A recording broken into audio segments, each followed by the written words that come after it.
Ya, Assalamualaikum warahmatullahi wabarakatuh. Bertemu lagi dengan mata pelajaran matematika. Untuk hari ini kita masih membahas tentang ruang sisi datar. Namun untuk kali ini pembahasannya saya akan membahas tentang soal-soal AKM. Nah, tentang bangun ruang sisi datar. Sebelum kita masuk ke dalam pembelajaran hari ini, kita berdoa dulu menurut agama dan kepercayaan masing-masing. Berdoa.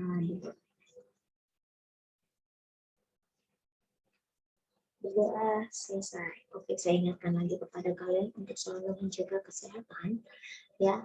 Dan jika kalian ingin keluar rumah, tolong menggunakan masker, selalu mencuci tangan, dan selalu menjaga jarak. Oke. Apa sih itu AKM? Nah, AKM sudah pernah kalian lalui di semester 1 lalu ya. Ada beberapa siswa yang menjadi perwakilan dari satu jenjang dari 8A sampai 8I. Per kelasnya itu kalau nggak salah sekitar 5 orang ya. Nah, apa sih itu AKM? Nah, AKM ini adalah penilaian kompetensi dasar yang diperlukan oleh semua siswa untuk mampu mengembangkan kapasitas diri dan berpartisipasi positif pada masyarakat. Dua kompetensi dasar ini yang digunakan sebagai tolak ukur nih pada AKM yang akan dilaksanakan dan diselenggarakan peserta didik. Nah, kalau di SMP, jenjang SMP, AKM itu diperuntukkan untuk siswa-siswi kelas 8. Nah, jadi nanti di kelas 9 kalian tidak akan menemukan AKM. Namun kalian harus tahu soal-soal AKM bentuknya seperti apa.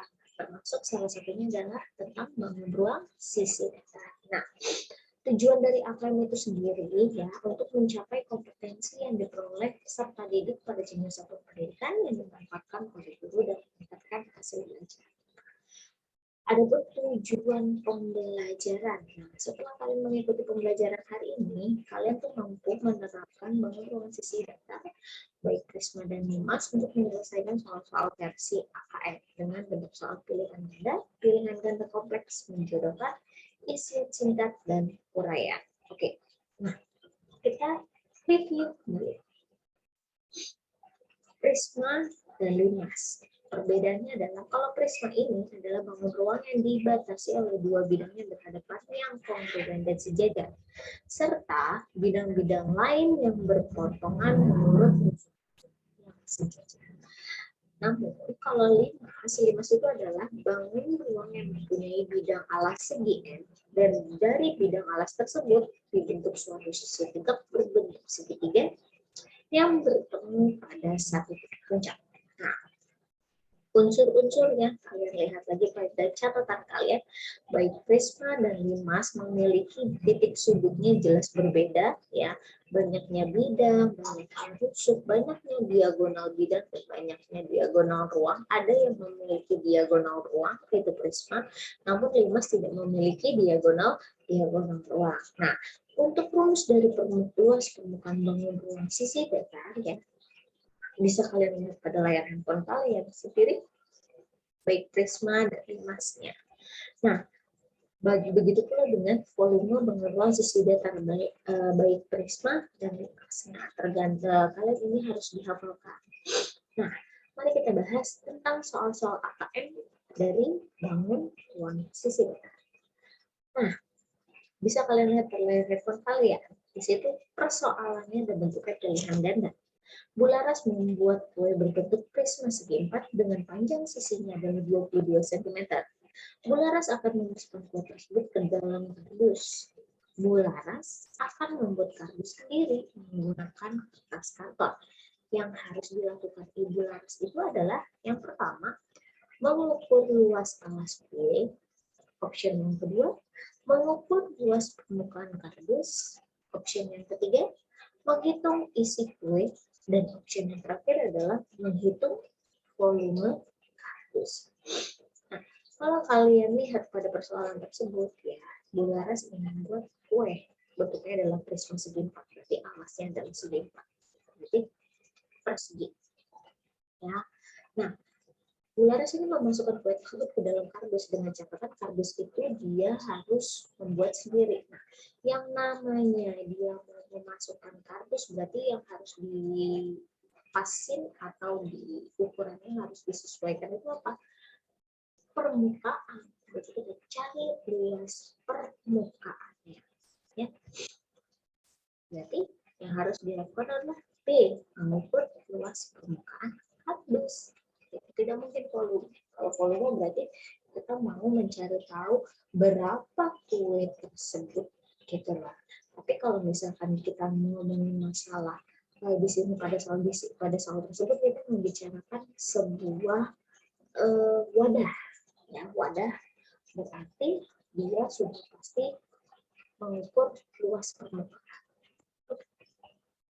Yang kedua, Siska akan membuat sebuah lilin aromaterapi berbentuk limas dengan alas berbentuk persegi dengan panjang sisi 24 cm dan tinggi lilinnya adalah 9 cm. Nah, lilin tersebut dibungkus dengan plastik sehingga seluruh permukaannya tertutup. Luas plastik yang untuk menutupi lilin tersebut tadi. Nah, pertanyaannya, luas plastik untuk menutupi lilin tersebut. Berarti sudah pasti mencari apa? Luas permukaan. Ya. Oke. Diketahui adalah apa? Panjang sisi. Karena dia bentuknya persegi, berarti sisi-sisinya 24 cm. Dan tinggi lilin berarti tinggi limasnya adalah 9 cm. Oke. Kita masukkan ke dalam rumusnya. Rumus dari luas permukaan limas itu adalah luas alas ditambah banyaknya jumlah bidang tegak dikali luas segitiga.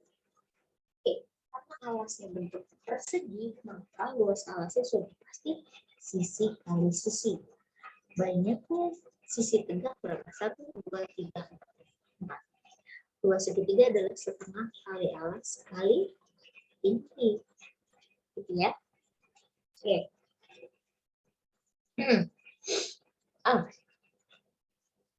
Kita lanjut. Nah, mohon maaf di sini salah ya. Bukan 9 cm, tetapi 15, tingginya adalah 15 cm. Oke. Situ sisinya adalah 24 cm, maka sisi kali sisi 24 dikali 24 ditambah jumlah bidang tegaknya adalah 4. Luas segitiganya adalah alas. Alasnya berapa? 24 dikali tingginya 15 dibagi 2. 4 dibagi 2 hasilnya 2. 24 kali 24 576. 24 kali 15 adalah 360. Ya. Oke, sekarang kalikan. 2 dikali 360 720 ditambah 576 menjadi 1296 cm segi. Jadi luas 5 segi 4 tersebut adalah 1296 cm persegi. Nah, kita beralih lagi ke soal nomor 3. Pada persoalan nomor 3, di sini pilihan gandanya pilihan ganda ringkas. Ya, perhatikan. Suatu kolam renang berbentuk prisma persegi panjang dengan ukuran panjangnya 50 meter, lebarnya 15 meter, dan kedalamannya adalah 1 meter. Pada kolam renang tersebut, bagian dalamnya akan dicat. Jika satu kaleng cat dapat mengecat 5.000 desimeter persegi, banyak kaleng cat yang diperlukan adalah berapa? Kira-kira. Ya, ada pilihannya dari A sampai D. Oke, kita bahas. Nah, kalau kalian perhatikan, ya, yang ditanyakan adalah dia ingin mengecat kolam renang, berarti bagian dalamnya yang akan dicat, gitu kan? Oke, berarti secara tidak langsung berarti kita mau mencari luas bagian dalam kolam renang. Bagaimana caranya mencari luas bagian dalam kolam renang?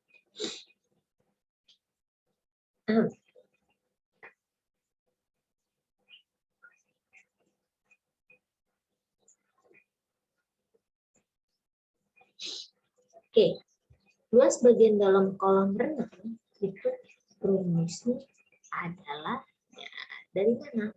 Karena di sini satuannya adalah desimeter, maka masing-masing ukuran panjang, lebar, dan kedalamannya diganti dengan desimeter. Meter ke desimeter berarti turun 1. Berarti dikali 10 jadi 500, lebar jadi 150, ini jadi 100. Maaf, bukan 100, ini menjadi 10 ya, berarti 1 meter menjadi 10 desimeter. Kita masukkan ke dalam rumusnya. Luas bangun dalam kolam renang berarti bagian dalam. Kalau kalian bayangkanlah sebuah balok. Ingat ya, bayangkan sebuah balok. Kalau balok sudah pasti panjangnya 50, panjang 50, lebar 15, tinggi ini 1 meter.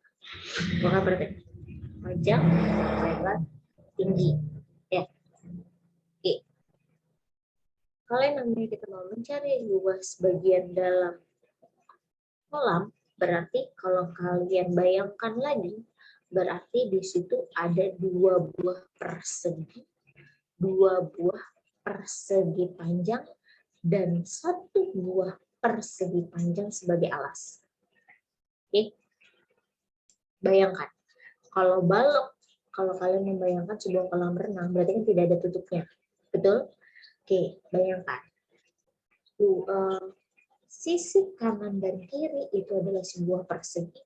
Depan belakang adalah persegi panjang dan alasnya adalah persegi panjang. Maka mencari luas bagiannya masing-masing. Berarti ya, kita cari dulu luas bagian alas. Alas itu panjang kali lebar. Jadi panjang dikali 150. Ditambah 2 kalinya persegi. Panjang kali lebar. Panjang kali lebar dengan panjangnya adalah 150 dan tingginya itu adalah sisi lainnya atau lebarnya ya. Jadi menjadi 10 desimeter. Ditambah 2 dikali 500 dikali 10 desimeter. Hasilnya 75.000 ditambah 3.000 ditambah 10.000. Hasilnya adalah 88.000 desimeter. Nah, jika satu kaleng cat dapat mengecat 5.000 desimeter persegi, berapa kira-kira? Berarti ini luas bagian dalam itu 88.000 dibagi dengan luasnya yang bisa dicat dengan satu kaleng. Berarti 88.000 dibagi 5.000. 17,6 kaleng cat. Atau kalau kita bulatkan menjadi 18 kaleng cat yang akan digunakan. Nah, pilih soal selanjutnya. Nah, soal selanjutnya ini soal sudah kita bahas terus dalam pertemuan 3 pertemuan terakhir ya, tentang berapa sih luas kain yang digunakan untuk membuat tenda bentuknya seperti ini dengan limas dan prisma. Gitu? Oke. Kalau kita mau bicarakan luas kain, berarti kita mencari dari luas permukaan gabungan. Luas permukaan gabungan yang pertama kita harus mencari luas prismanya, lalu luas limasnya. Luas prisma, karena di sini rumusnya itu adalah 2 dikali luas alas, kita keliling alas dikali tinggi prisma. Maka alasnya bentuknya adalah sisi kali sisi. Ditambah luas sisi tegak. Sisi tegak luasnya juga menjadi sisi kali sisi. Banyaknya sisi tegak 1, 2, 3, 4. Maka 6 dikali 6 ditambah 6 kali 6 kali 4. Hasilnya adalah 180 meter persegi. Bagaimana dengan yang limas? Ya. Luas permukaan limas. Luas permukaan limas, kalian perhatikan. Ya. Luas permukaan limas itu adalah banyaknya sisi tegak dikali luas sisi tegak. Luas sisi tegaknya adalah segitiga, maka rumus luas segitiga setengah kali alas kali tinggi. Dengan N banyaknya sisi tegak 4 dikali alasnya 6 kali tinggi. Ya, tinggi sisi tegaknya di sini berbentuk segitiga, maka segitiganya adalah 5 meter dibagi 2. 4 dibagi 2, 6 kali 5, 30. Menjadi 60 meter persegi. Tinggal kalian jumlahkan luas permukaan prisma tanpa atas ditambah luas permukaan limas tanpa alas 180 ditambah 60 menjadi 240 meter persegi. Nah, tipe soal AKM selain kalian nanti bentuk soalnya ada pilihan ganda, ada uraian, nah ada juga menjodohkan. Nah, pasangkan pertanyaan berikut dengan kelompok jawaban yang ada di sampingnya. Aku adalah bangun ruang yang memiliki 5 sisi, 9 rusuk, 6 titik sudut. Aku adalah bangun ruang apa? Nah, bangun ruang prisma segitiga. Balik lagi kepada unsur-unsur dari prisma dan limas, gitu ya. Nah, untuk yang kedua, aku adalah bangun ruang yang memiliki 6 sisi, 10 rusuk, 6 titik sudut. Aku adalah bangun ruang A, limas segitiga. Lalu untuk rumus luas permukaan prisma adalah mana? Ini sudah pasti. Aku adalah sepertiga dikali luas alas dikali tinggi. Dia adalah apa? Volume. Rumus volume prisma itu adalah sudah pasti luas alas dikali tinggi. Nah, ada pula bentuknya adalah isian singkat. Nah, isian singkat bentuknya seperti ini. Volume sebuah limas adalah 640 meter kubik dan tingginya 16 meter. Berapa luas alasnya? Oke, volume limas rumusnya adalah 1/3 dikali luas alas dikali tinggi limas. Ya, volume limas adalah 640 sama dengan 1/3 luas alas yang kita cari dikali 16 tingginya. Oke, kalau kalian perhatikan, kalau kita mau mencari luas alas berarti kita balik. 3 yang tadinya menjadi pecahan menjadi pembilang. Perkalian berubah menjadi pembagian. Berarti 640 dikali 3 dibagi 16. Hasilnya adalah 120 meter persegi. Nah, ada lagi uraian. Bentuk soalnya masih sama di soal yang sebelumnya. Tapi untuk ini di sini menentukan volume ruangan sebuah tenda yang ada pada layar tenda kalian masing-masing. Oke. Volume gabungan karena di situ ada bentuk prisma dan limas, maka kita masing-masing kita mencari dulu berapa luas volume prisma, berapa volume limas. Volume prisma yaitu luas alas dikali tinggi prisma, dengan volume limas adalah 1/3 luas alas dikali tinggi limas. Oke. Silakan kalian dicoba. Volume prisma itu luas alas dikali tinggi prisma. Berarti luas alas yang bentuknya persegi, sisi kali sisi dikali tinggi prisma juga 6 meter. 6 kali 6 kali 6, 216 meter kubik.